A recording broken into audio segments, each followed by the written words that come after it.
everyone, welcome back to English 116. This is for our class for Wednesday, the 4th of October, where if you are looking at the syllabus, you'll see that our Monday class on the 9th, we do not have class. That happens to be Native Indigenous Day. So I wanted to try to put some closure onto short story, and I may not necessarily be able to do that today, but I certainly will by the time that we meet again, which will be next Wednesday, and talk about constructing papers, because ultimately we're at the point in the semester where I'm hopeful that you're thinking about what to write a paper on. And as you know, I've supplied some topics that don't require any right or wrong answers, topics about canon, you identifying a work that you think does have enough quality so that it's justified to be read and studied in an academic setting, and then you would be identifying those elements of quality. Or the exact opposite viewpoint, that it doesn't have those elements of quality, so it should not be part of the canon. Or perhaps you wanted to talk about contemporary relevance, and again, identifying those parts in the text that would seem to have connection with contemporary time, and the focus being on the text itself, not our time period. Or identifying a text that does not have contemporary relevance, because you would be identifying things within the text that are no longer applicable to our time. No right or wrong answer here. It's more about your reasoning and the evidence that you choose to select and the quotations that you choose to select. That said, you can create your own paper topic. I just would like you to make sure that you run your topic by me ahead of time, and also that you select one of the texts that we have discussed in this section. So in terms of what you could discuss, certainly Citizen Kane is an option, but as you know, we have also quite a few short stories. Where we left off last class was talking about Young Goodman Brown, and talking about Soldier's Home, and talking about Battle Royal. And talking about Goodman Brown and its importance in terms of our understanding from a historical perspective.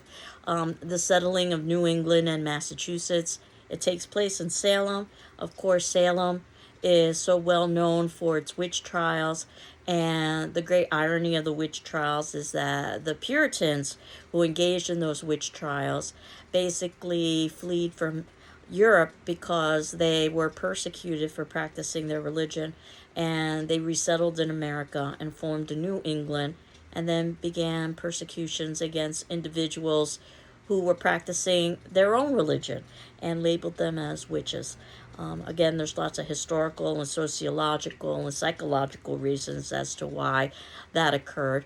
But the entire story of Young Goodman Brown is about hypocrisy, and the hypocrisy that exists within Puritanism, which would have been rather eyebrow raising at the time. So that said, it was not something that would have been expected, certainly not in a literary text, which goes to show how in some ways this text and many pieces of literature are subversive. We know that youth is suggestive of being innocent and naive. We'll see this also with Goodman Brown. We'll see this also with Invisible Man. We know that Goodman Brown is young, but we also know that he's a newlywed. And again, that's innocence, being naive. Married for 3 months. 3 is suggestive of Trinity. And of course, Christian symbolism and mythology is embedded within the idea of Young Goodman Brown. Brown, suggestive of being soiled or dirty, which is what Young Goodman Brown realizes, is that sin exists in everyone, even those who appear to be most pious. However, Goodman Brown is unable to accept the fact that sin exists within him. He wouldn't be engaging in this witch journey, this journey to a witch meeting, if there wasn't something awry. In fact, Faith tries to hold him back a while. And we talked about this being an allegory. Faith is literal, his wife, but also symbolic of his faith in humanity and his faith in Puritanism. And what we're supposed to learn is that we should not have our faith destroyed the way Goodman Brown has his faith destroyed when he believes he's witnessed these unholy acts. And again, we will never know for certain whether or not the witch meeting occurred, because Hawthorne constructed the story in such a way that there isn't any definitive way to tell. There are equal pieces of evidence on either side. And because ultimately it doesn't matter. What matters is what Goodman learns, and it's a coming of age story. It's something we all have to learn. And it what we should learn is not to follow in Goodman's footsteps by letting it destroy our faith as he goes through the wilderness. And think about just the root of the word wilderness, wild, which is untamed. Though this idea of taking a journey in a forest or in the wilderness is an old idea to represent the journey of life. And encountering a traveler that could be the devil or just a personification of Goodman himself, depending on whether you wanted to read the story from a psychological perspective or you wanted to read the story from a supernatural perspective. And we see how everyone is involved in sin. The church leaders, including Goody Cloyce, and that's particularly significant because she taught Goodman his catechism. In effect, she's his Sunday school teacher. Goody being the female form of Goodman, which would have been used as a title, much like Miss or Mr. at the time. And professionals and widows and family members of Goodman and politicians, all of them are involved in these evil activities. But as I had said, so is Goodman, and he never accepts that. And I like the idea of the ambiguity at the ending of the text. Deconstructionists love it because one of the ways to read this text is to find all the contradiction within it. And then, of course, talk about how that negates meaning. I don't think it negates meaning at all. In fact, human beings are ambiguous and contradictory. So I think that we all have mixtures of good and evil. That was part of Hawthorne's intent in writing this story. So I think it's quite appropriate. And the lessons, of course, is that evil exists in religion, evil exists in humanity, and evil exists in Goodman. And I had suggested that thinking about quotation for all of these stories can be a useful way of thinking about these texts. One of my favorite quotations in Young Goodman Brown happens to be when this figure is talking to Goodman and saying, and for me, this would be around paragraph 63 or so. There resume the sable form, are all whom ye have reverence from youth. Ye deem them holier than yourselves and shrank from your own sin, contrasting it with their lives of righteousness and prayerful aspirations having words. Yet here they all are in my worshipping assembly. This night it shall be granted you to know their secret deeds, how hoary-bearded elders of the church have whispered wanton words to young maids of their households.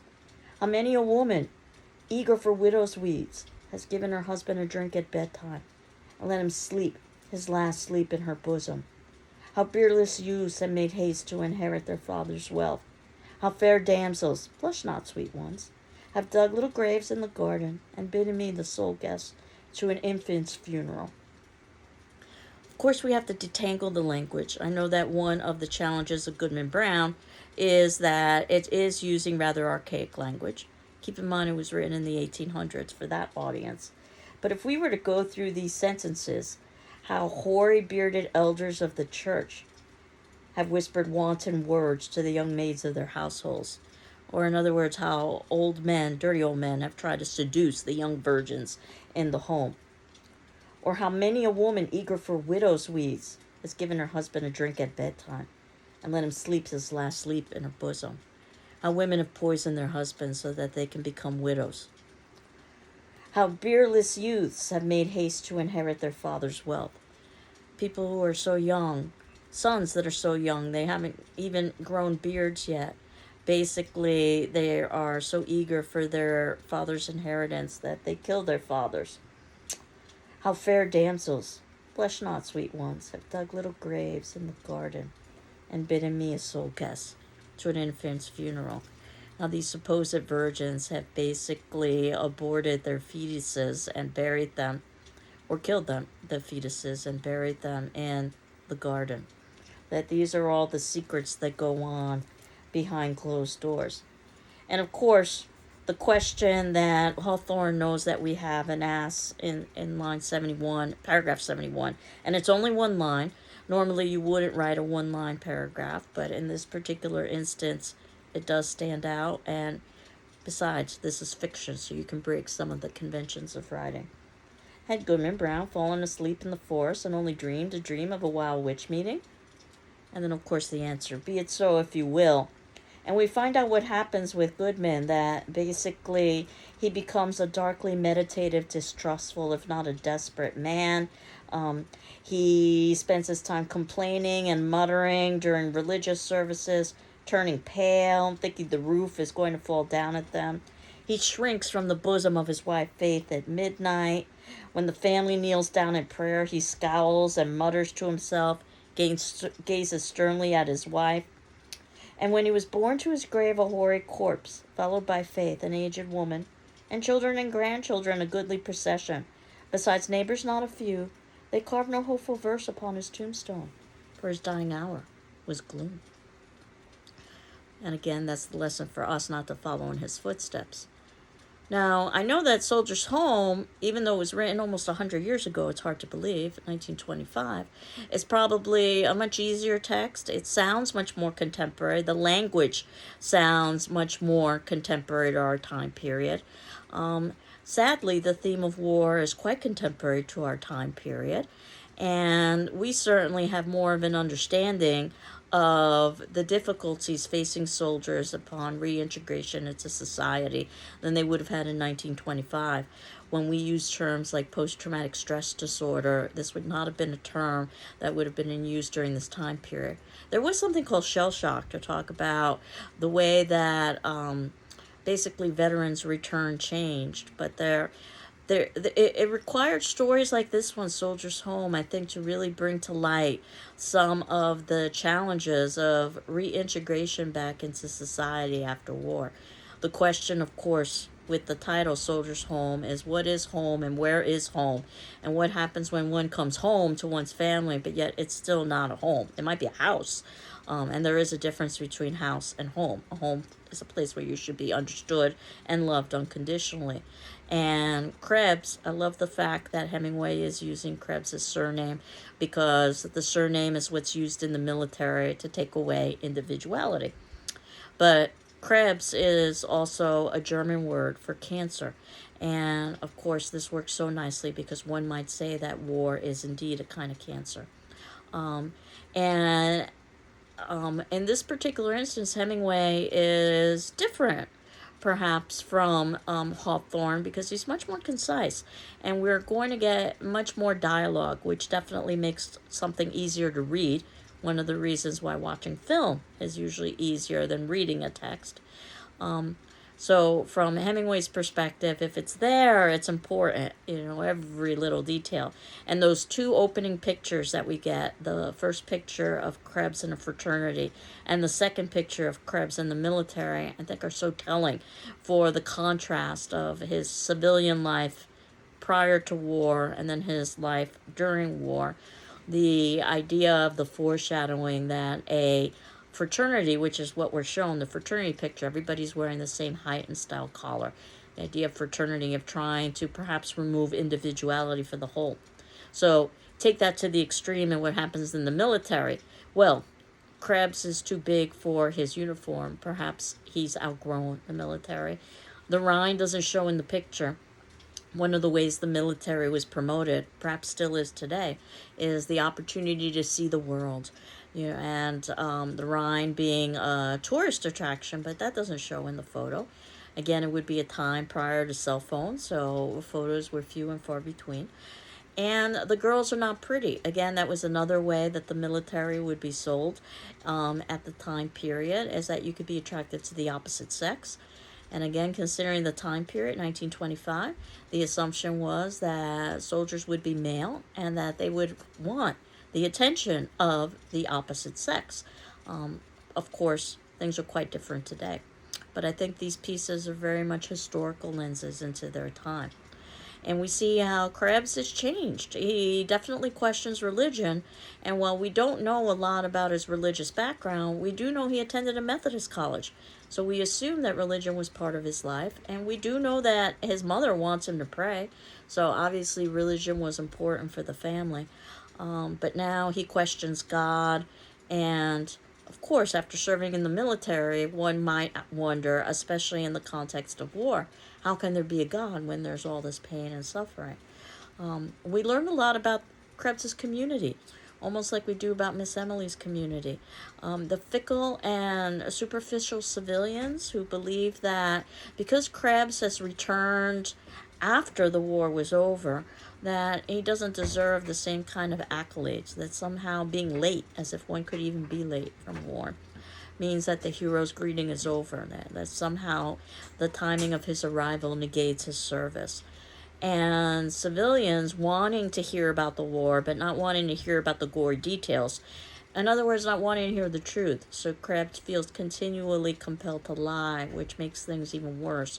Either make things seem more grandiose so that they seem more interesting, because no one wants to be told from the civilian world that he was bored a lot of the time. But also not too graphic and gory either, wanting the PG-13 version of war. And Krebs isolates himself, and his solo activities, I think, are quite telling. He's reading about the war. This is how he gets his validation. Note that he particularly enjoys the maps. And, a map basically shows direction. And this is Krebs. He's lost. He's looking for direction. He's having lunch at home. He's playing the clarinet and playing pool, which is so significant and very deliberate from Hemingway's perspective. You basically aim and shoot when you play pool, just like you aim and shoot in the military. And pool is a game that can be played with a group, but also can be played by oneself. And one of the great problems that Krebs experiences is, how is he going to have relationship after everything that he has undergone in the military? He does not want consequences. And that ultimately is something that relationships bring, consequences. There's the threat of loss. And think about the fear of loss when you are fighting in war. So this sense of him not wanting consequences or relationships makes sense. Now, of course, his conversation with his sister might be a little bit puzzling. Now, keep in mind his sister's quite young, and perhaps she respects Krebs more than anybody else in the family. There's a sense of kind of hero worship here. And when she asks him, will you be my beau or boyfriend? This is not incestual. This is more hero worship. And of course he can say yes, because there are no real consequences. There is no real commitment to this. That said, we do know that when Krebs has conversations with his mother, that ultimately there are expectations. And the car is a great example of this. A car that Krebs was not allowed to drive prior to war. Ask any adolescent, they'll tell you that cars represent freedom and independence and adulthood. And now Krebs is being offered the car, but it comes at a cost. There are strings attached. The assumption is that he'll get a job and that he'll settle down and that he will reintegrate back into society. There's certainly nothing wrong with wanting that for Krebs. Notice his mother calls him Harold, so she doesn't refer to him by his military surname. But that said, he's not ready and nowhere near ready. So how do you reconcile those two? You might notice that Krebs is also called Hare, a nickname by his sister.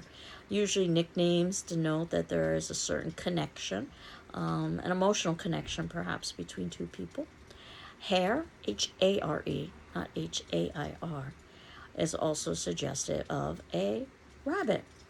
And you could think about some of the associations with rabbits that might be applicable to Krebs, about being skittish and scared, or even just burrowing in a hole, since this is what basically soldiers do. They burrow. One might say, in foxholes, and one might say that Krebs is trying to do the same at home as well. Interestingly, Krebs has no direct conversation with his father. That says a great deal about the distance of the relationship with him and his father. We don't know what the relationship was like prior to the story, but we do know that at this point, the mother is the intermediary. And, the mother wants so badly for Krebs to pray with her, and he's unable to do so. And she's so distraught. This is one of my favorite quotes in Soldier's Home, is as she asks him, don't you love your mother, dear boy? And his response is no. That is the wrong answer when your parent asks you, do you love them? And of course, immediately Krebs feels guilty and ashamed afterwards, and he tries to take it back. And he says, "Oh, I didn't mean it. I was just angry or something." And then, of course, he tries to rectify, saying, "I don't love anybody." And the response is, it wasn't any good. He couldn't tell her. He couldn't make her see it. This is in paragraph 75. It was silly to have said it. It only hurt her. So he says, "I didn't mean it. I was just angry at something. I didn't mean it." Of course, we know he's lying again, and we know how he feels about lying. And notice how his language changes at that point. He begins to call her mummy, M-U-M-M-Y, almost regressing back into childhood and playing into his expected role. And we're told that he doesn't want consequences. It was all right to pose as if you wanted to have a girl, but ultimately, girls come with consequences, and he would have liked a girl like the German girls, who probably spoke little to no English, so there wasn't dialogue, as opposed to the American girls, who definitely want to have dialogue. And dialogue and conversation leads to intimacy, which leads to consequences, which again is the exact opposite of what Krebs wants or needs at this point in his attempt at reintegrating. Whether or not he's successful by going to Kansas City at the ending of the story, understanding that his family will never understand him, so he may as well start fresh. Or whether we could see this as a kind of running away and not confronting his family. I like the idea that it's ambiguous, because again, life is oftentimes ambiguous. It's not a clear-cut yes or no, black or white. We don't know what happens to Krebs afterwards. We know he intends to get a job, which can be both good, because ultimately he does have to be a productive member of society, but can also be bad because he may not be psychologically ready for such a thing. And he does go to watch his sister play indoor baseball. Again, is he merely conceding to his family and doing what they want him to do even though he's not ready? Or is this an opportunity for him to break out of his shell and begin to socialize with other individuals? So all of these questions are questions that we have at the ending of Soldier's Home. And I would suggest that Soldier's Home, and in part, seems to be autobiographical. Hemingway himself had served in the war, but even if it's not autobiographical, it does, I think, illustrate some of the traumas and the difficulties that veterans experience upon their return. And this wasn't just in 1925. This would have been for World War I in 1925, which at the time would have been seen as the war to end all wars. There was no understanding that there were much worse things to come, including World War II and the atom bomb. But at the time, it was the worst of the worst, or seemingly the worst of the worst, from an American perspective at least. And then ultimately, it probably has a lot of resonance in today's world as well, even though we certainly have come quite a long way in terms of understanding trauma and post-traumatic stress disorder. And even if you yourself have never been a veteran, I can think about all of the professions and all of the situations where people have experienced trauma and have probably experienced comparable conflicting feelings to Krebs. And, even that sense of what is home after one has left and then try to return is perhaps something that all adult children have to experience when they visit home. So I think in that way the text could be applicable. The last text that I had suggested for us to read came from a novel, and I'm not suggesting that you read the novel the novel Invisible Man, though it's a terrifically written novel because it maintains the precision of a short story, but for hundreds of pages. But the good news for us is that its first chapter, Battle Royal, was initially published as a short story, so we can read it as an independent unit. And I believe I had talked a little bit about how the novel itself progressed so that you can understand the short story a little bit more. What we have is an adult narrator who's basically looking back on his youth.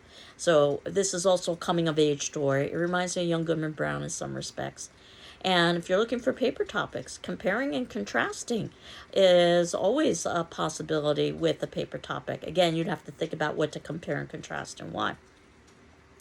And this narrator, who's not given a name, we talked about this with a Sorrowful Woman, that having a name gives individuality. So not having a name, and not only does it universalize, but it also takes away individuality. Our narrator calls himself an invisible man, that he's not seen as a person because of his blackness, because of his ethnicity. And we learn a little bit about how he's haunted by his grandfather's deathbed confession. If you're ever going to tell the truth, I suppose it's on the deathbed. When the grandfather says, and this is one of my favorite quotes, that he says that he was a spy in the enemy's country. And in fact, I'm going to read that quote to you because I think it's so telling for what the invisible man has to learn over the course of his education. Because the invisible man is basically on an educational journey, but not in the way that he thinks he is. He believes that by going to college, because he's awarded a scholarship at the ending of Battle Royal, will be his education. His education instead will be learning that the promises of the American dream are false, at least in terms of his situation, because of his ethnicity, and oftentimes are false because of things like gender, as is suggested with the naked blonde woman who is in the story and used to taunt the men in Battle Royal, but is also treated like a piece of meat and is humiliated and mistreated in many ways that are comparable to the way the boxers are mistreated in the boxing match.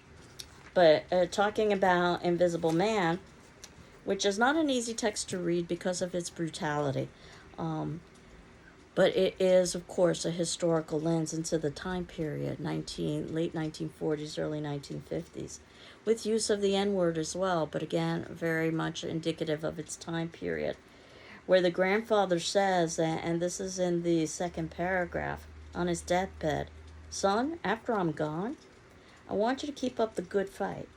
I never told you, but our life is a war, and I've been a traitor all my born days. A spy in the enemy's country ever since I gave up my gun back in the Reconstruction. Live with your head in the lion's mouth. I want you to overcome them with yeses, undermine them with grins. Agree them to death and destruction. Let them swallow you till they vomit or burst wide open." They thought the old man had gone out of his mind. He'd been the meekest of men, or so they thought. What the grandfather is admitting is that this has all been an act, a facade, a lie. He was just pretending to be meek. He was a spy. And if you think about what spies do, is that they basically pretend to infiltrate the enemy to gather recognizance and to gain access and power and opportunity. That's what the grandfather was doing by pretending to be meek and humble, was to try to get access into those circles that had power and to try to at least, if not overthrow them, understand them and use them to his advantage. Live with your head in the lion's mouth. Think about how dangerous that would be, to live with your head in the lion's mouth. You're constantly in danger. And that's what the grandfather was doing by basically fraternizing with the enemy.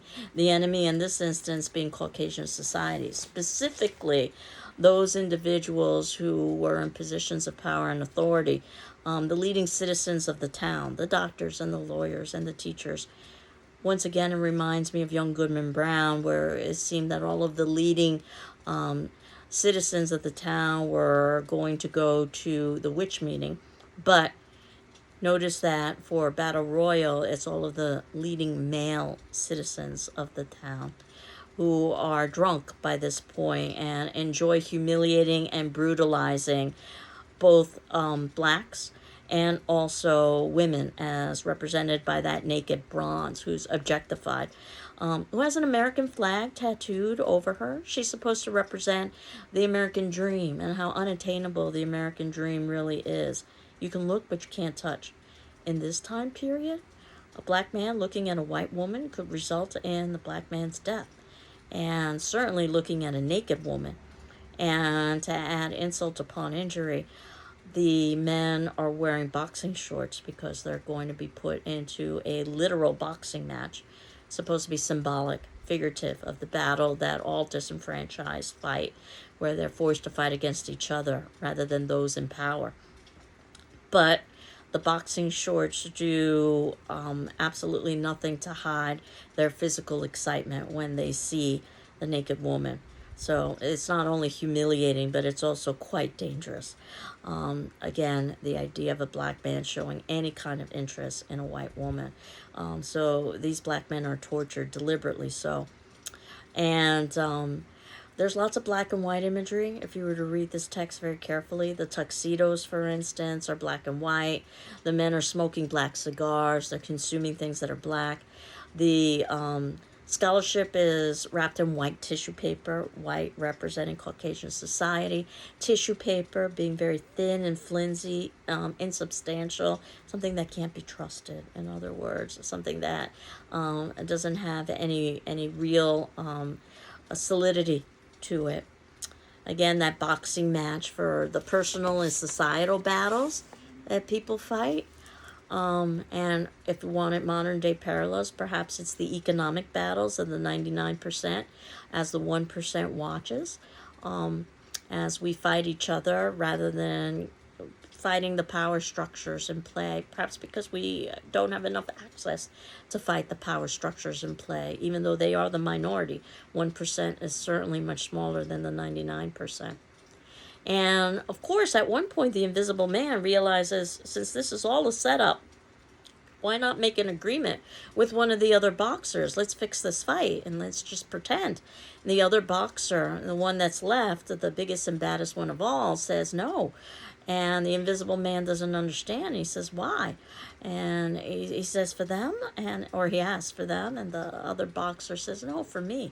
That this is really the only way he can get any kind of source of victory or dignity or pride is to win, quote unquote, this fixed boxing match, where afterwards the men are humiliated further by being told that there's money on a rug that they can gather for their efforts. It turns out the money is fake, just like everything else is fake in the American dream in the way that it's presented to them. These are just tokens. And also, it's on an electrified rug, and electricity is related to power. Who has power and who doesn't. If you were to read the text, then what you would see is that basically the idea of power, who has it and who doesn't, is a very strong theme in the story. And finally, the Invisible Man is able to give his graduation speech. He's so excited about being able to give his graduation speech, being able to hopefully gain some dignity and access and respect. Of course he can't. And when he makes a mistake by saying social equality instead of saying social responsibility, that brings everything to a halt. And also suggests that perhaps the Invisible Man understands, at least on some subconscious level, what the grandfather was trying to tell him. There are other pieces of evidence to show this. The Invisible Man lifts his blindfold, for instance. Again, the blindfold being symbolic of trying to keep the masses blindfolded from the truth. But the Invisible Man does something he's not supposed to do that could result in grave punishment. The Invisible Man tries to protect the naked woman, or at least has feelings of wanting to protect her, of both love and hate. Again, he's put in an impossible situation. And also the Invisible Man tries to topple one of the drunk spectators. Again, that could lead to horrific consequences. So perhaps it's not too surprising that after the Invisible Man is, quote, rewarded, unquote, with a briefcase, and think about all of the symbolism associated with briefcases, professional success, that after all of that, the Invisible Man has a dream. And the dream is of his grandfather and taunting him, even using the N-word, where the Invisible Man has to open envelope after envelope after envelope and find that ultimately it's meaningless. It almost reminds me of those Russian nesting dolls where there's one inside another, inside another. He's going to be a kind of hamster that's left to basically run on his treadmill. And That said, that ultimately there isn't any way for the invisible man to really achieve any kind of equality or success. But as he says, he has to go to college first. As I had indicated with the novel, he will go to college, and after a couple of hundred pages realize that college will not afford him any opportunities because of the color of his skin. And then he'll try to enter into politics for 100 or a couple of hundred pages, hoping to change the system, and realize that the system is so rigged that he can't change it.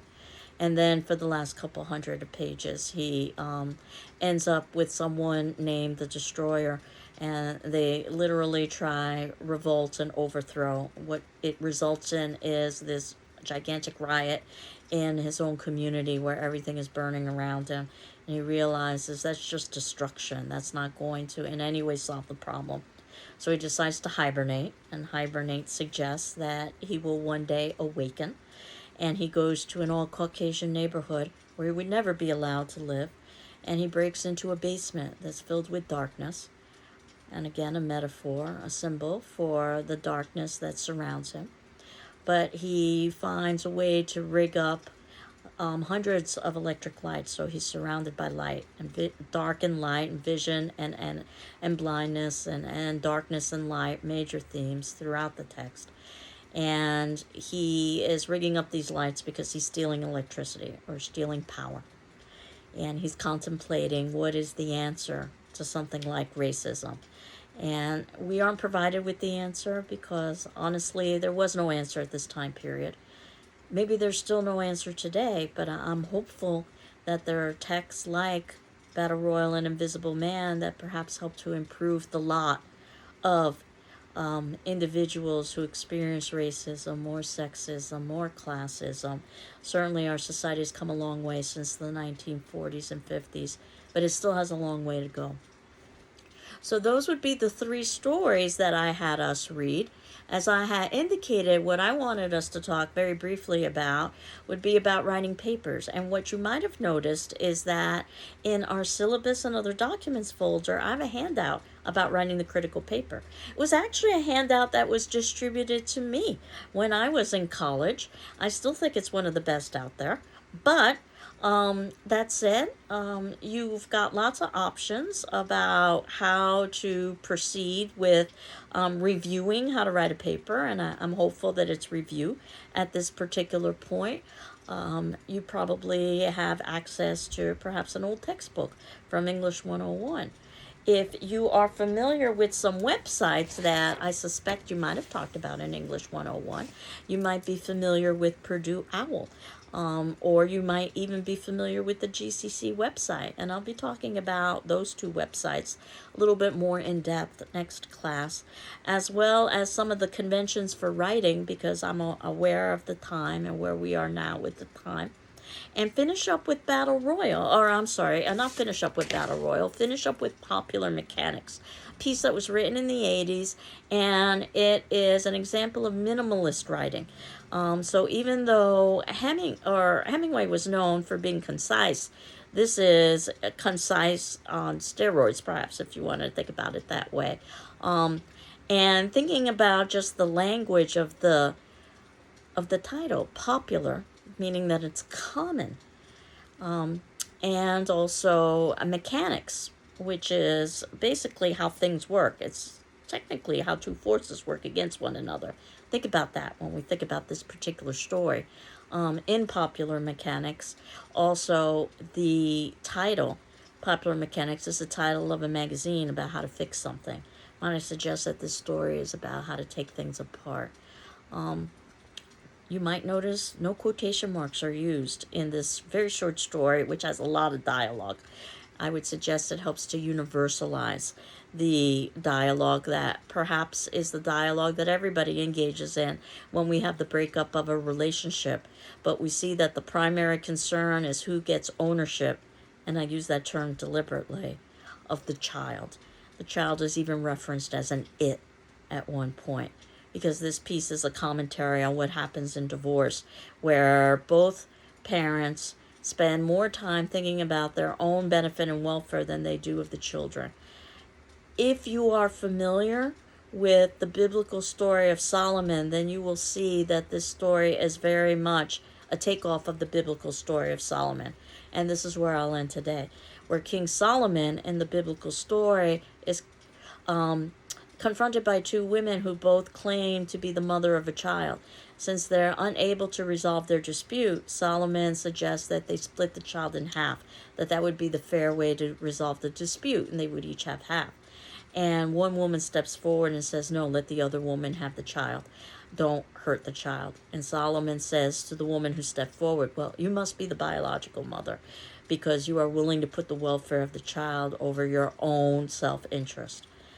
What Raymond Carver has done in Popular Mechanics has given us a modern day story when neither parent puts the interest of the child above their own self-interest.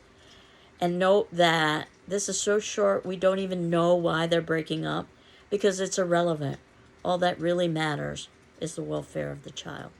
But as I said, we will continue with this and the conventions of writing a paper and also begin to talk about dramas, which will be our next unit. So I've fallen a little bit behind, but I know that I can catch up in the drama unit. And I'm hopeful that when we talk about dramas, that you will begin reading sooner rather than later. Obviously, we have multiple classes devoted to drama because dramas are longer. That said, we will be talking about performance as well as drama, as well as reading drama. So the sooner you can begin reading, the better off you are. So I hope you're doing well. I'm doing well. And we will continue on next class, not Monday, but I will post something on our Moodle site. But we will continue on next class. And at this particular point, in terms of attendance questions, I basically am going to ask you about what are your thoughts about paper number 1. We haven't necessarily finished yet with all of the readings, so you may not have any ideas, and it's perfectly fine to say that you don't have an idea for paper number 1. But at this particular point, what are you thinking about writing about? Are you thinking about writing about canon? Are you thinking about writing about contemporary relevance? Or are you thinking about writing about your own paper topic? And if so, what might that be? Again, this is just, at this point, just trying to brainstorm ideas. You're not in any way committed to whatever it is that you've written, but I'd like you to begin thinking about the paper. So again, I hope you're doing well. I'm doing well. We will continue on next class. Take care. Bye-bye.